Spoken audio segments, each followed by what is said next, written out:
Hello Internet, Seth Skorkowski, and today we'll be discussing splitting the party. One of the age-old mantras of tabletop gaming is to never split the party. It's emblazoned across memes, t-shirts, there's even a cute little song about it. A couple years ago, I was talking to a non-gamer friend of mine, and she said that while she knew nothing about tabletop gaming, she did know that you never split the party. It's a law etched in stone and inked in the blood of countless dead player characters who ignored it. And like with many words of absolute wisdom, it isn't true. At least, it's not true all the time, or there's a ton of exceptions to it. So that's what we're going to talk about today. When you shouldn't do it and why, and when you should do it and why, as well as some tips for both game masters and players on how to do it more effectively. I'm pretty certain that the saying originated in the early days of tabletop gaming with D&D and other role-playing games, which are most often dungeon crawly in nature. Often a character might split away in search of treasure and encounter a bad guy or would trigger some deadly trap, and without anyone there, or at least enough people to help them out, that character would die alone. Even my own first group game of Dungeons & Dragons, we were exploring the moat house ruin in the village of Hamlet, and immediately we all split up and giant rats kicked my ass. Unable to take the hint, I then later broke off again with another player character so we could loot some treasure, and we ran into some trouble. Other character escaped while my character died. Now there are several good reasons not to split the party up. First, in-game challenges are often designed for the full party. In a group game that's designed to challenge the whole party, heading off alone or at half strength often means that those characters are ill-equipped to handle those challenges which were designed to be for a larger party, or at least that character needs to have a second person with them in order to treat their wounds. I've talked about in previous videos how lone wolves that go charging off on their own often find themselves in need of making a new character. Next, while in character it might be faster to split up the party and you can cover more ground in a shorter time, it saves no time around the gaming table because there's still only one game master and that game master has to do all the scenes one at a time. Often it can take longer out of character if the group splits up because the game master might want to spend more of an equal amount of time with each of the sub-parties. So if half the party goes this direction in order to do some task and it takes them 5 minutes to do it, or they take 5 minutes before the game master then flips over to this group that's doing their task, and they only really need 2 minutes in order to accomplish whatever it was that they were planning to do, a lot of game masters are going to feel compelled in order to give this other group an equal amount of play time that they gave the first one.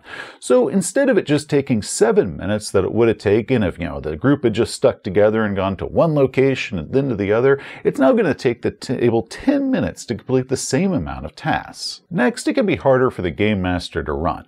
Running a game can take a lot of mental energy. When a party splits up into 2, 3, or 5 different groups, a game master has to start switching gears as they flip between the different groups, from going one to another to another.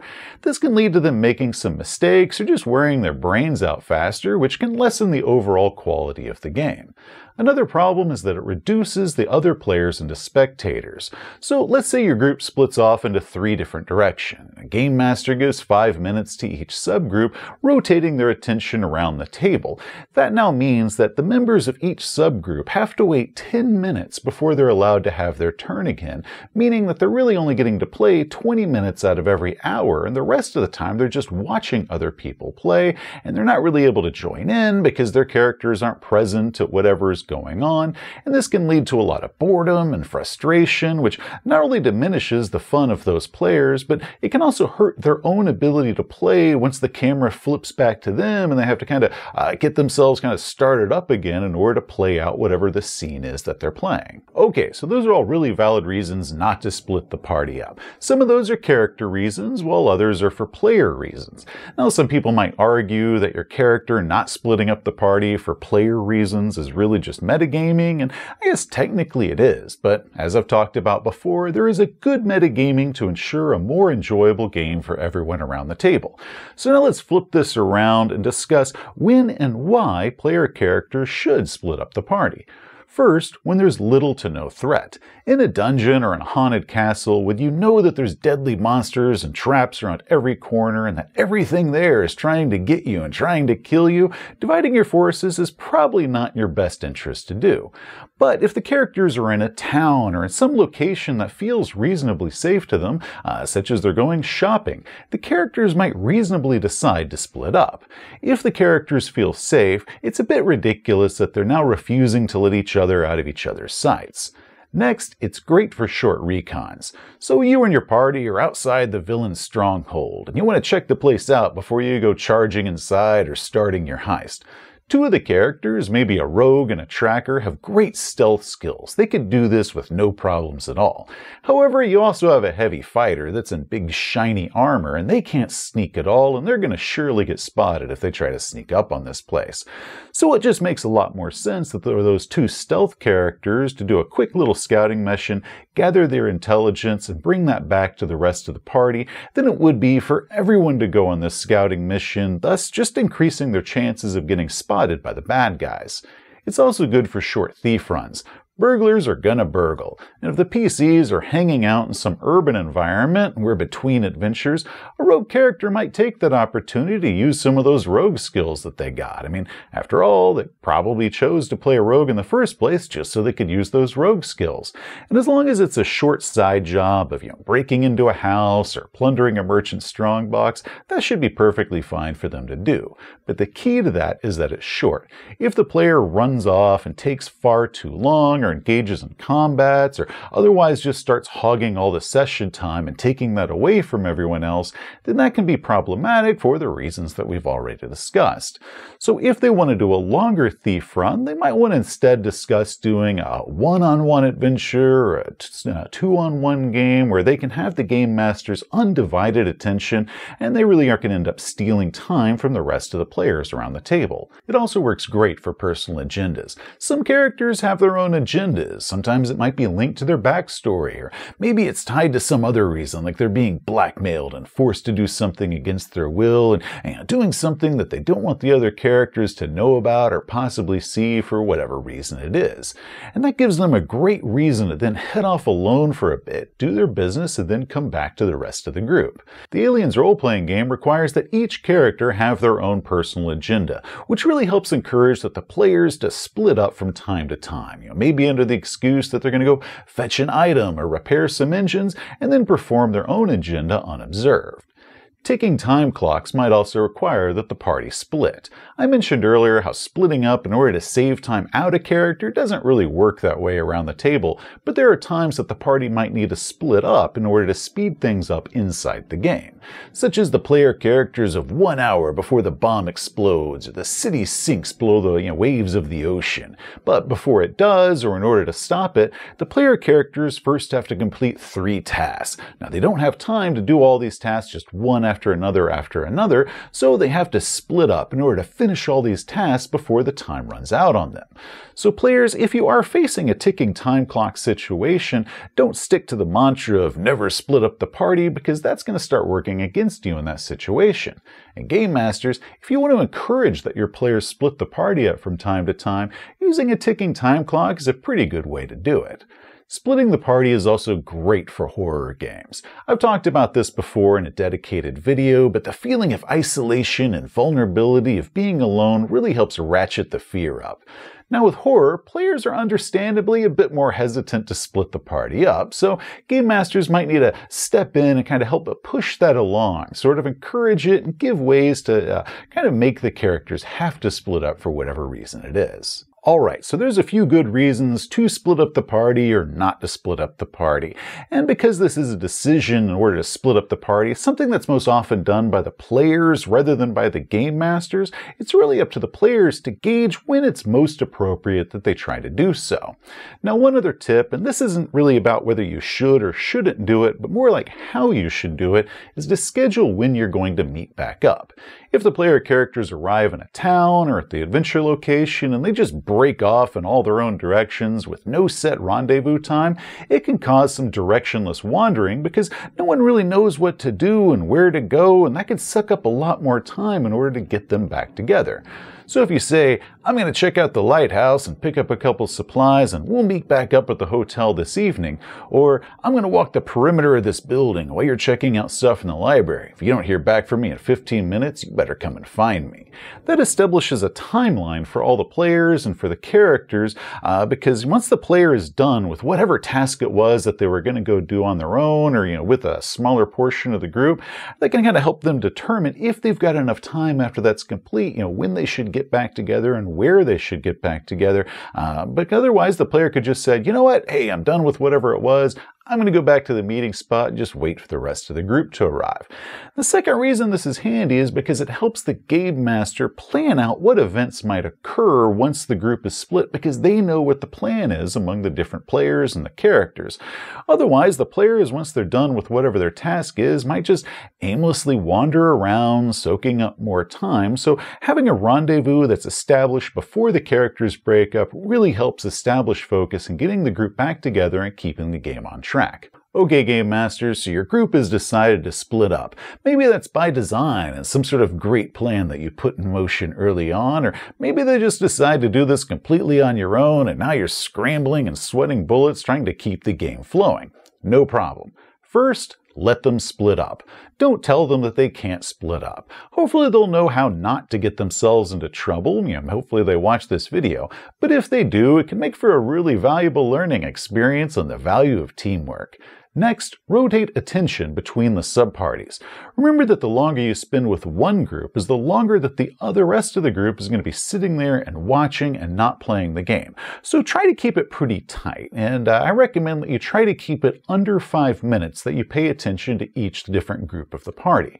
However, if you can, even if it's before that 5-minute timeline or whatever it is you set your timeline at, go ahead and cut if you've got a good dramatic hook, such as the player characters in a room and they hear approaching footsteps, or maybe the door just bursts open and now the bad guy is standing there with their weapon in hand, and cut. Or the player characters, they finally manage to pry open that chest or get that door open that's got the valuable MacGuffin inside of it, and they're hoping it's in there, and before you announce what it was that they find, you cut and then go to the next group of players. I did a good example skit of this in my How to Run a Horror video when I covered doing dramatic cuts in horror, so go ahead and check that video out if you want to see more on that particular topic. Also, if a group scene has gone and it's run its course and there really isn't anything more to add to it, even if they have a little bit more time that's left on their clock, if you're giving them all an equal amount of time, it's often best just to go ahead, make sure that they're done whatever it is they need to do, and just go ahead and rotate to the next group of players and keep the game moving at a pretty quick pace. Once upon a time, many years ago, I would separate all the players out if their group split up, essentially taking the ones that I was talking to another room, or I would kick out the other players that weren't actively in that scene, to make it more realistic. That way nobody would really know what was going on with the other group of players. But now, outside of any special circumstances that are completely dependent on the game, I just go ahead and let the other players watch what's going on. The key, though, is that the players that are watching the scene, if their characters aren't involved, that they aren't distracting the active players, they aren't blurting out or involving themselves in any way, because they're not in that scene. Yes, the players that are sitting around watching are going to be privy to any information that their characters don't know about yet, but I just expect my players not to metagame that and use that knowledge, and mostly just stick to the spirit of the game. Then, once the player characters all regroup, it saves us all the time of the PCs catching each other up and what all it was they did while they were separated. So you can just, what all they encountered, the player can just say, hey, I tell them what happened, or I paraphrase what happened, and that way everybody already knows what happened. Now we know that our characters are caught up and we can just keep moving forward with the game rather than recounting what we've already played. One of the biggest concerns that happens when a party splits is, what if they get into a combat? Well, as we've already mentioned, many of the threats might have been designed as a way to challenge the entire group. So now that we've got, half a group or maybe just one player character by themselves, that threat might be a little bit too much for them to handle. The other big concern is that for a lot of games, combat can take up a lot of time around the table as we're calculating hit points and rolling dice and kind of figuring out what all our abilities and researching spells and all that stuff, which means that it's going to be taking even more time away from the players that aren't active in that that scene if you have a combat while the group is split up from one another. So even if there is a way for the player character or player characters that are in combat to radio the rest of the party and let them know, or maybe the other PCs, hear this combat going on, so now they're rushing in order to get there in time. Depending on the situation and how far apart everybody is, they might not be able to get there in time until the combat is well and truly done. So combat is something that is best avoided if the group is going to be split up, unless it's going to be something like a simple opponent that can be taken out in just, 1 or maybe 2 rounds. Something maybe a thief backstab could take care of, but not really a head-to-head fight, because that's still going to be taking away a lot more time from the rest of the people around the table, and that can end up sucking out a lot of the fun. And like splitting up the party in the first place, this is most often a player decision rather than a game master decision if they're going to be engaging in any form of combat, because they're separated from the group and the GM can't tell them that they can't engage in combat. So it's really up to the player to decide, is this really worth it for me? Game masters, though, you might be able to hint or tell them that this might not be a good idea, but once again, in the end, it's still the player's choice to do. So this leads us to the next question. Should I tone the encounter down? After all, you planned the scene to be for 6 characters, and now it's against 2 characters, so maybe you might want to even the odds a bit and kind of make the opponent just a little bit less deadly. That is totally your call if you want to do that, and that really, once again, depends on the situation at hand. There's no absolute answer that I could tell you that works in every situation out there.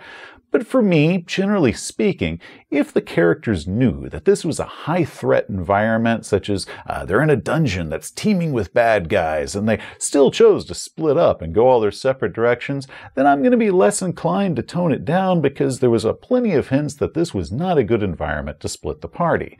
But if this was a low-threat environment, like it's just a normal day in a normal town and the PCs had no real reason not to split up, I'm more likely to go ahead and tone that encounter down to something a little bit more appropriate for however many PCs are in that encounter. However, what I'm most likely to do is, instead of just attacking the character, I'm probably going to give the character a good hint, ability to hear that bad guy ahead of time, or some other warning first that there is a threat that's on its way, and that gives the character an opportunity to, either sneak or run away, maybe round up the rest of the group, and then all of them can return in force, and we can have a big combat together. So while this video is focused more on temporary splits, maybe taking just an hour or so worth of game time that the player characters are split up from one another, when I was kind of studying up on this topic and organizing my thoughts, I encountered an advice trend that I think really needs to be addressed when we're discussing splitting the party, and that's long-term splits. This is when the party does a long-term, if not permanent, separation from one another. The most popular example that's cited is Lord of the Rings, when Frodo was all, "I'm out of here," and Sam's all, "Hold up, I call shotgun." And then we go 2 movies before everybody is reconnected again. According to a surprising amount of advice on the internet, if a group decides to split up and go in 2 completely different directions, a good game master should accommodate that by now running a second campaign. One for this party and a second campaign for this party. And while that sounds like a really cool idea and a really cool ideal, I disagree with that. And I think it's poor advice to be telling people that a good game master should do this, and if they don't do this, that would therefore mean that they're not a good game master. First, this requires that a game master be willing or even able to run a second campaign. That's a lot of time and energy right there, and I doubt that most game masters can or are willing to accommodate something like that. But the second reason is the group itself. I've said before that while the game is certainly very important to me, what's also equally important is the group and hanging out with my friends, and many gamers feel the same way as that. So if our campaign was to then split into 2 totally separate campaigns that are going on simultaneously in the game world somewhere, that now means that we're not all getting to hang out as friends anymore, because we're now split up into 2 separate games, which was part of the reason that we were even playing together in the first place, is we just wanted a good time to hang out with our friends. So if a group has a game master that is both willing and able to manage a second and simultaneous campaign, and all the players are fine with the fact that they're not going to be hanging out with each other as much because they're now in 2 basically completely separate groups, that is cool if you have that situation. Go forth, have fun with it. But I'm not one of those people personally. So if for some reason my group decided that they were going to split the campaign up with half the characters going one direction and half the characters going another, that's going to require that we have a talk. Either one group is going to essentially write themselves out of the game with a slim possibility of being revisited at some future point, meaning that those players need to give me some new characters to replace the ones that just left our active campaign, or the players could metagame this and come up with a good reason that their characters should really stick around. This is kind of like Han and Chewie at the end of Star Wars. They got paid and they were all like, cool, we're out of here, we're off to our own adventures. And then they were all like, wait, never mind, we decided to stick around because we want to keep these characters. So while yes, I'm perfectly fine with letting my players, split the party during the course of an adventure session, or maybe even run a special one-on-one game session for some side adventure that we're going to do, my players understand that I'm not going to be splitting my campaign up for them. And no game master should feel obligated because some stranger on a forum told them that that's what they're supposed to do if they want to consider themselves a good game master. Anyway, that is it for this video. Hopefully there was something here that you might have found useful for both you and your group. Just remember that there is nothing at all wrong with splitting your party, at least splitting your party temporarily. The key to it is both when and how you go about doing it. Till next time, gamers, you have a great day.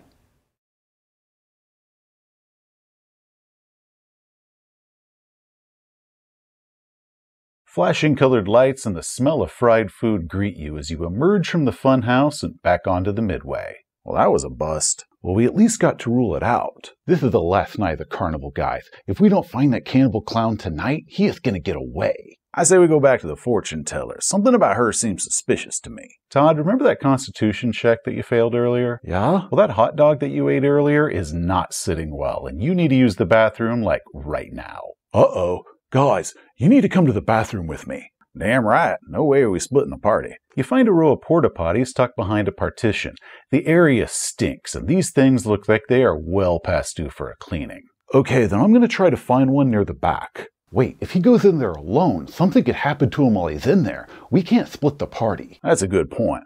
We're all going to go in there with him. Guys, there is no way you are all fitting inside of a carnival porta potty, at least not without a chance of knocking it over. Fine, then can I go in there with them? Two of you could fit. I mean, it'd be pretty tight and kind of weird, but sure. But if you go in there with him, that's going to leave me out here alone. He's got a point. We can't split the party. Wait, I could leave the door open and you guys could keep an eye on me.